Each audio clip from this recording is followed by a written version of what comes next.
It's been 5 whole years since Hamish and Andy finished travelling the world for Hamish and Andy's gap year. But look out, they're back on the road with Hamish and Andy's perfect holiday that I've seen snapshots of. Good morning to you both. Top of the morning, fellas. Morning, guys. Congratulations on the ratings yesterday. It hasn't gone to their heads, everybody, but they have got gold microphones in here. I did not know you could smoke cigars in studios. Thank you very kindly. I have seen previews of your show. It is very, very funny. And Kate and I don't think Burns has seen it, but Kate and I were comparing notes. We laughed out loud. Oh, that's we got a lol. That's good. Yeah, got a lol. I know John came in before and he said, guys, I got sent 3 copies of your show, all 3 episodes, and we went, oh my God, he's going to set up to say, and I was meant to go to a wedding that night, and I got lost in the moment, and I watched all 3, and it's fantastic. He just said, and apologies, it slipped my mind, I haven't seen it. I can talk about my favourites. There's the one where you seek revenge on the bloke who cut your lip at playing football. Yeah, 10 years ago. Which is a magnificent setup that they're going to get him to order sweet tea, and then you are going to be the person to deliver the sweet tea to him and say, this is sweet revenge. Yes. So the waitress gets the sweet tea and takes it out to him. Fantastic. Forgets to give it to me. To bring a bit of background to this show, John, Hamish and I surprise each other every day with what we're doing, the activity on alternate days. And it made for a lot of fun because we could do a lot of work before we left, or a lot of pre-organising. And Haim tracked down a kid that 10 years ago in Texas tackled me with a helmet on and put my bottom teeth through my top lip. Yes, it was on one of our other old travel shows. Yeah. And I thought Andy might like to get this guy back, who's now a 26-year-old PE teacher. So we managed to get in touch with his old football coach who remembered him. Yeah, I remember Eric. Yeah, I can. So do you reckon you could get him to a location so we could seek revenge on him? Took a little while. I'll be honest, with the initial conversations with his old football coach, took a while for them to understand. So hang on, you guys are coming all the way from Australia. You want to drive to the middle of Texas, have coffee, just to... What do you want to do to this guy? It's like, I don't know, we'll figure it out on the day. But I was like, won't be bad, we won't hurt him. And in the end, it was to put Vegemite in his tea. Yeah. I just think they were a little confused that we would bring a camera crew from Australia to do it. Well, where did you get the Vegemite from? Andy luckily had I some. always travel with Vegemite. You're joking. The revenge was improvised on the day. I just knew something. I didn't want to, it was Andy's moment. I didn't want to steal that from him. I wanted him to be able to plan his revenge. So what happens at the start of these challenges is one of you hands the other an envelope, you open it up, and then bang, there's your challenge. Yeah, the first one, I think, was driving in a bus race on a figure-8 racetrack. Yeah. It's like a really, really weird honeymoon where you're surprising each other. Now, did you get any refusals? Because if I did that with John and said, right, your challenge is to go skydiving, he would say, no, I'm not. Okay. I'm not going to do it. Were there any refusals? No, we had Wouldn't a bit be of a great show, would it? Hamish and Andy's week of denial.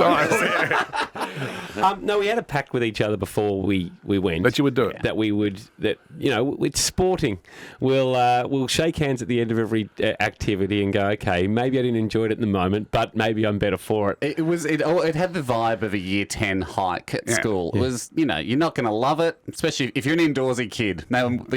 But it would be character building. Yeah. And at the end of the day, it always felt character building. Are there 3 episodes? Yes. There are three big nights. The 3 episodes that I've missed. Yeah, the 3 that you... Well, you missed only in the sense that they were sent to you and you didn't know them. You possess the entire series that sits unwatched. Well, get it out I on know what eBay. it's about, I'll be able to watch it. This helps. What struck me about it was there must be so much pre-production. It would take a lot of work. But that's kind of the fun. Yeah. I mean, it was like planning the more planning that went into each day, sort of the more fun that you had. And it kind of spurred us on because you're like, we spent months on some things well, I hope this goes down well when I tell Andy what we're doing in Las Vegas. And day 2, for instance, I've located the hottest chili in the world, John. Thought you were going to say chick. Measurable on the Scoville scale. Yeah, exactly. The Scoville unit of this of these chili. Put it in perspective, police mace is 1 million Scoville units. Yeah. This was 3.3 million Scoville units, never eaten by a human, and served it to Hamish on day 2. A lot of effort into tricking him that he was going down another path, as people will see on Sunday night. But Hamish's reaction is just incredible. Hence leads me to another question I was going to ask you. Based on the figure-8 bus track, well, now that you've given me this chili fact, people have died eating really hot chili. Yes. Did the lawyers get a look in at any stage and say, hey, what's our insurance situation here? Yeah, when you ask about the pre-production, that's why it's good to know what's going on if you're not the guy it's happening to, and it's great to not know what's going on if you're the guy it happens to. All these facts about, oh, by the way, 6 people died racing this or whatever. You're like, oh, most people die when they walk across that bridge. That's good to know after the fact. Right. So yeah, for us, it just feels like fun on the day. But yeah, people have had bad reactions to chilies. I think we had a doctor on site. And there was a few rules that Hamish had to abide by. But the funny thing about that, Ross, is yes, the answer is yes, there are a few things that are uninsurable. And we sit as a group and go, let's just do it anyway. No. If you ask our travel agency and our travel insurance people, we're a couple of young men who are going off on a holiday to have a few nature walks, learn about a couple of things, and absolutely partake in no dangerous activities whatsoever. I mean, we might play billiards or something, and a ball could jump off and land on a foot, but that'd probably be the extent of the risk. I don't want to come across all OCD, but the graphics. Where'd they come from? Yeah, they're magnificent. We've got somehow whipped up. Yeah, it's not Hamish.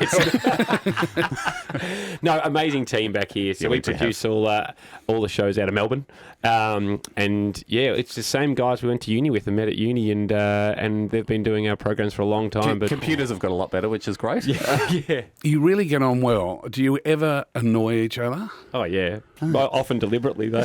Well, then we try to capture it on film for the public's amusement. Yeah, and then if you look to the left, the guy that's being annoyed will have the other guy standing behind him giggling.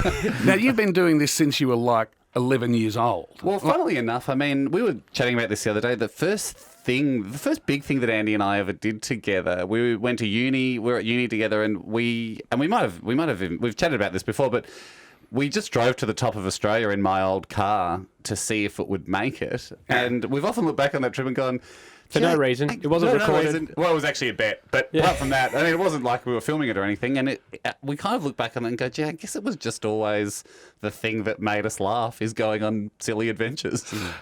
There was the person who knocked back the Beatles. Who was the first person to knock you back commercially after Channel 31? We won't name him, but Nova knocked us back on the radio. Oh, did they? Yeah. And look, Channel 31, we were really lucky. We got accepted, we think, well before we should have. So Ian Johnson from Channel 7, he gave us a show on Channel 7 5 half hours after, on Channel 31. We got picked up for prime time Channel 7. It lasted a very short amount of time. It was a boutique classic hit. That will also be unwatched in John's canon of things that haven't been seen. Oh. But you'd be certainly in the majority there. How many challenges per ep? 5 or 6. Yeah, kind of. Right, so it's 15 to 18 challenges. Yep. Yeah, and so look, some went for a while, and so they sort of soak up a bit more of an episode. But that was about that. Well, how many cities in the US did you actually have to go to? We went to a bunch. Like, it was kind of a new city every day, almost. The fun about doing the trip was you would know if you're the guy that is going to receive the mail the next morning. You obviously know where you are, so we sort of you'd go, okay, well, we've landed. We're here in somewhere in Colorado, but I don't know what we're doing. And then it was always an exciting morning to get the mail. So you'd find out that morning. Which is the greatest dump in the US? Oh, gosh. Well, you started in Monroe. What's Monroe like? Monroe, Washington. Pretty good. Washington State's quite beautiful. I mean, Alaska was certainly the most beautiful part of the US. We were surprised about Alaska. No, it wasn't your question. So much of the middle that's just malls. That becomes a bit of a head scratcher. It's just the monotony of the same mall 5,000 times. This won't be the only series of Perfect Holiday you do. The only problem is that you now have done America, so your next challenge is probably going to be a country where they don't speak where English isn't the first language. Yes. Tougher. Does that nodding indicate that you've already planned Perfect Holiday too? What's going to be like going down to Antarctica, visiting each country's ice station down at the Monroe Research Facility. Going, well, we're going across to the Russians tomorrow, so we're going to be we've been to a country where English is not the first language, Scotland. Oh yes, we'll take a translator. Yeah, that's right. Yeah, the UK will be next. Yeah. I reckon UK would be a good Perfect Holiday venue. There's nothing. I mean, we didn't do all of America. No. Don't restrict it to continents. That's only 5 series. No, I think we can get 25 series out of this. Hamish and Andy's Perfect Holiday. Tune in this Sunday from 7 p.m. on Channel 9. As Kate and I observed independently, laugh out loud. It is. Oh, mate, thank you. Pay special attention to the recording of a song for Hamish's cat. which is just, it's magnificent. What a great moment. For us, that makes total sense. But no one else, that makes sense. Thanks for coming in. Thanks, guys. Thanks, guys.